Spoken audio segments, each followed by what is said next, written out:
Hello everyone. तर कसे आहात सगळे? दीपास टेस्टी डिलाईटमध्ये तुम्हा सर्वांचं खूप खूप स्वागत आहे. तर आज आपण बटाट्यापासून एक रस्सा भाजी, पण ती थोडी वेगळ्या पद्धतीनं अशी बनवणार आहोत. तर चला आपल्या रेसिपीला सुरुवात करूयात. तर त्यासाठी गॅसवर मी एक कढई गरम करत ठेवली. त्यामध्ये घातलेलं आहे 2 चमचे तेल. तेल छान असं कडकडीत गरम झालं की नंतर त्यामध्ये घातलेले आहेत हे 2 मोठ्या साईजचे कांदे आहेत. ते मी अगदी बारीक चिरून घेतलेले आहेत. आता कांदा आपला कलर चेंज होईपर्यंत अगदी मऊ शिजेपर्यंत आपल्याला परतवून घ्यायचा आहे. तर बघू शकता कांदा छान असा परतला आहे. त्यानंतर हे जे वाटण आहे ते हिरव्या मिरच्या 5 ते 6 हिरव्या मिरच्या, आलं लसूण आणि कोथिंबीर ह्या सगळ्याची अशी पेस्ट केलेली आहे. आणि आपण आज ही बटाट्याची जी रस्सा भाजी बनवतोय ती हिरव्या वाटणामध्येच बनवणार आहोत. तर आता हे वाटणही आपल्याला कांद्यासोबत तेल सुटेपर्यंत छान असं परतवून घ्यायचं आहे. त्यानंतर घातलेला आहे अर्धा चमचा धना जिरा पावडर. तर हे जाडसर कुटलेलं धना आणि जिरा आहे. त्यानंतर अर्धा चमचा हळद घातलेली आहे. आणि आता हे आपल्याला एक अर्धा मिनिटभर परतवून घ्यायचं आहे. तर आता हा सगळा मसाला छान असा परतवून झालेला आहे. त्यानंतर हे मी एक मीडियम साईजचा टोमॅटो आहे तो चिरून घेतलेला आहे.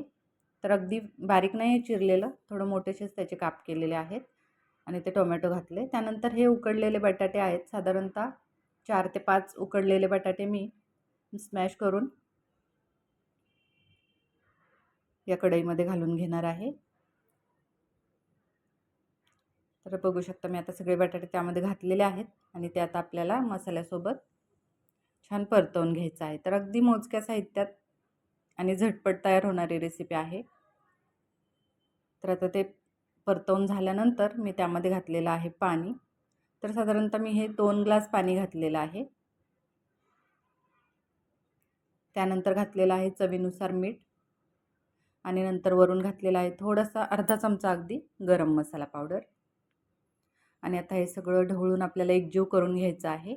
आणि त्यानंतर ही भाजी आपल्याला छान अशी उकळवून घ्यायची आहे. तर साधारणतः 4 ते 5 मिनटं ही भाजी मी उकळवून घेतली अगदी मीडियम गॅसवर. आणि छान अशी आता ती घट्टसरही व्हायला लागलेली आहे. तर त्यानंतर मी त्यामध्ये घातलेलं आहे 2 ते 3 चमचे शेंगदाण्याचं कूट.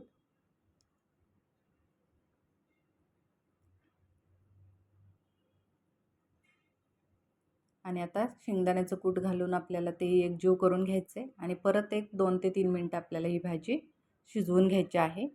तर बघू शकता अगदी छान अशी आपली भाजी रेडी झालेली आहे. ती मी काढून घेते. तर अगदी झटपट तयार होणारी भात, भाकरी, चपाती कशासोबतही खाण्यासाठी खूप टेस्टी अशी रेसिपी आहे. एकदा नक्की ट्राय करा. आणि ही बटाट्याची रस्सा भाजी त्याची रेसिपी तुम्हाला कशी वाटली ते मला नक्की सांगा. तसेच आपल्या चॅनलला कनेक्टेड राहा. लाईक, शेअर, सबस्क्राईब करा. थँक्यू.